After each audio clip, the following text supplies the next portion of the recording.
Ce matin, mon adorable Jésus n'y venait pas. Alors que mon esprit était occupé à considérer les mystères du couronnement d'épines. C'est le tome 4,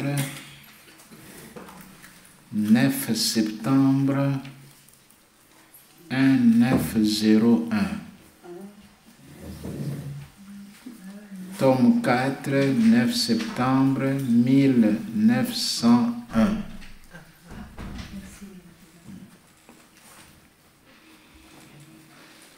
Alors que mon esprit était occupé à considérer les mystères du couronnement d'épines, je me suis souvenu qu'alors que j'étais occupé à cela en d'autres occasions, le Seigneur avait daigné enlever de sa tête la couronne d'épines et l'a enfoncée sur la mienne.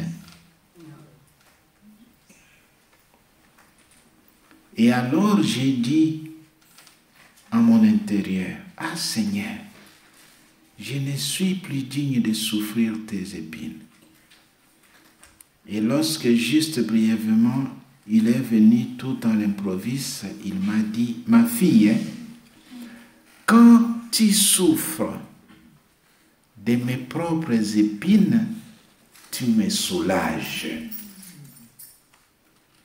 Tu me soulages. Et pendant que tu les souffres, je me sens tout à fait libéré de ces souffrances.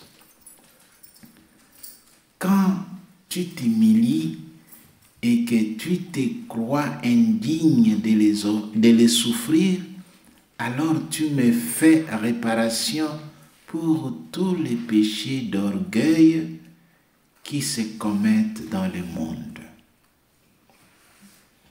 Vous savez, parfois la souffrance augmente lorsqu'on se rend compte qu'on souffre seul.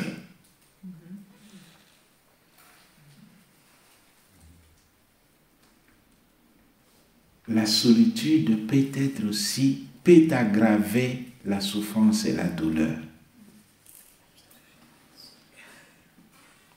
Mais si on se rend compte qu'on partage ce que je souffre, je le partage aussi, une autre personne aussi le souffre, ça peut être un soulagement, même physique et moral aussi.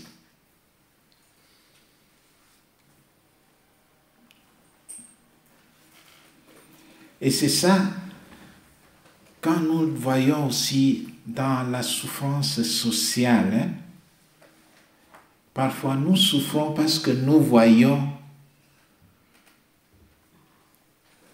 de quoi nous manquons et ce que les autres ont. Ça va? Il y a eu un moment où tous se déplaçaient à pied ou sur un animal, non? C'était normal. Mais aujourd'hui,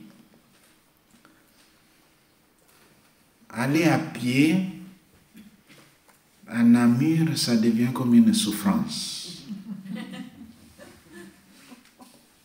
Ne pas avoir une voiture, c'est comme perdre le ciel et la terre. Nous savons comment était le monde après les 2 guerres mondiales.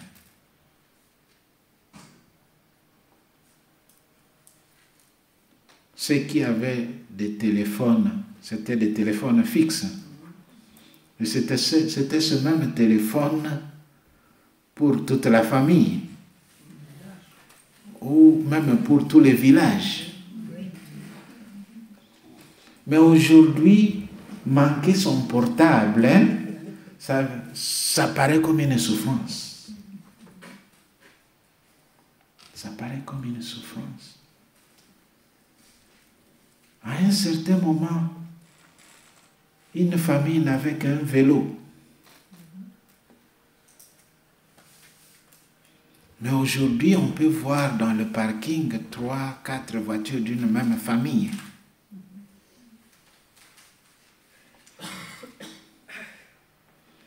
Donc, ce que nous voyons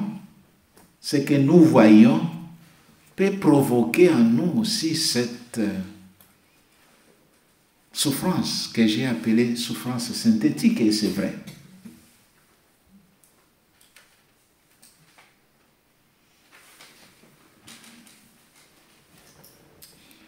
Alors tu me fais réparation pour les péchés d'orgueil qui se commettent dans le monde.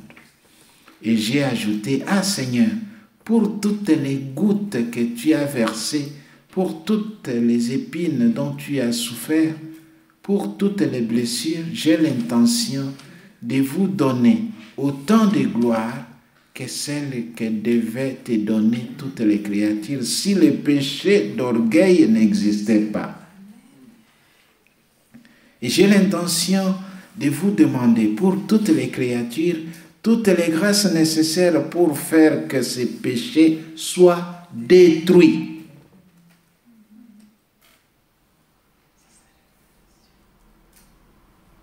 Voilà, la souffrance réparatrice. La souffrance oblate, la souffrance hostie, la souffrance sacrifice, la souffrance offertoire, la souffrance réparatrice et expiatoire. Vous avez senti des termes, des synonymes? Pendant que je disais cela, j'ai vu que Jésus contenait en lui le monde entier comme une machine contient en elle tous les objets. Et toutes les créatures ont bougé en lui. Et Jésus se déplaçait vers elle. Et il semblait que Jésus reçut la gloire de mon intention et que les créatures fussent revenues à lui pour pouvoir recevoir le bien que j'impétrais pour elle. J'étais stupéfait et lui, en voyant ma stupéfaction, m'a dit, tout cela semble surprenant, n'est-ce pas? Pourtant, ce que tu as fait semble peu de choses. Ce que tu as fait semble peu de choses. Mais pourtant, il n'en est pas ainsi. Il n'en est pas ainsi. Que de bien pourrait-on faire si on répétait cette intention, mais on ne le fait pas? Cela dit, il a disparu. Donc avoir cette bonne volonté et l'intention droite de récupérer les souffrances pour les offrir au Christ en réparation de nos offenses et des offenses du monde, et surtout pour redonner gloire à Dieu. C'est ça notre mission. Je vous ai dit que vos souffrances deviennent une hostie, votre vie devient une messe, et vous-même vous devenez prêtre et l'altar. Quelle responsabilité sublime! Dans le tome 6,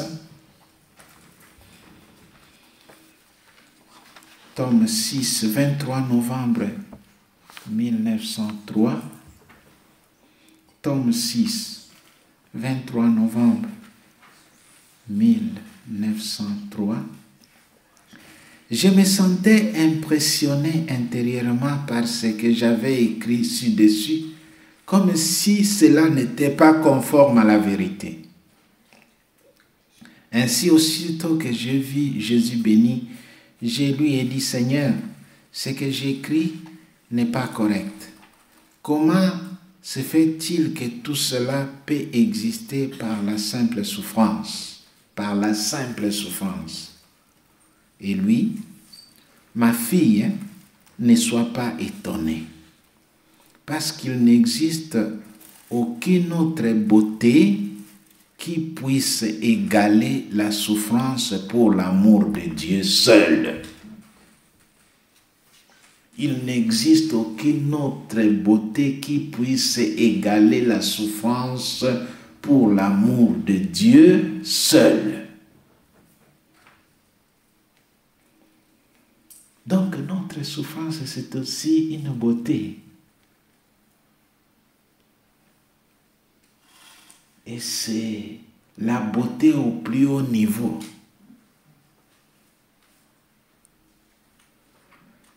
Donc, nous souffrons aussi parce que nous ne réussissons pas encore à injecter en nous les sentiments du Christ, les sentiments divins. Voyez-vous? Nous ne réussissons pas à planter, à s'aimer en nous les sentiments qu'avait notre Seigneur Jésus-Christ. Donc notre fusion n'est pas encore complète. Saint Paul n'a-t-il pas dit, ayez vous aussi les sentiments qu'avait le Christ Jésus? C'est comme ça qu'il a dit aux Philippiens, non? Le Christ Jésus, ayant la condition de Dieu, ne retint pas jalousement les rangs qu'il égalait à Dieu.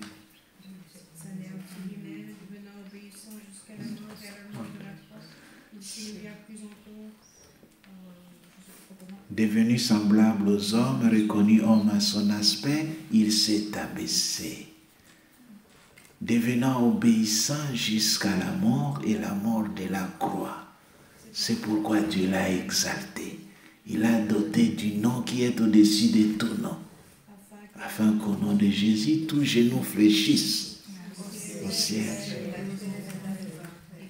Et que toute langue proclame que Jésus-Christ est Seigneur dans la gloire de Dieu le Père.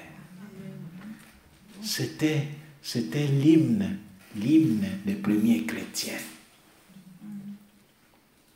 L'imitation du Christ.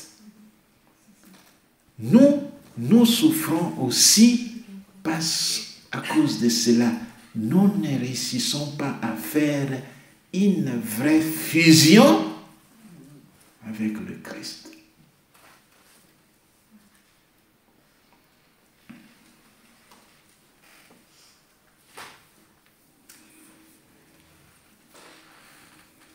Donc il n'existe aucune autre beauté qui puisse égaler la souffrance pour l'amour de Dieu seul. C'est de moi que s'échappent continuellement des flèches. Une flèche part de mon corps, c'est une flèche d'amour qui blesse tous ceux qui sont dans mon giron, c'est-à-dire ceux qui sont dans ma grâce. Et cette flèche blesse, mortifie, guérit, afflige, attire, révèle, console et continue ma passion et ma rédemption chez ceux qui sont dans mon giron. Je vous donne encore la référence. C'est le tome 6, 23 novembre 1903. Oui. Pour qu'on n'oublie pas. La répétition est la mère des sciences. L'autre flèche part de mon trône, et je la confie aux anges, qui, comme mes ministres, font couler cette flèche sur toutes sortes de gens, les châtiant et les excitant tous à la conversion. Pendant qu'il disait cela, il partagea ses peines avec moi et en me disant, voici en toi aussi la continuation de ma rédemption. Il partagea avec moi ses peines et il me dit, voici en toi aussi la continuation de ma passion. de ma rédemption.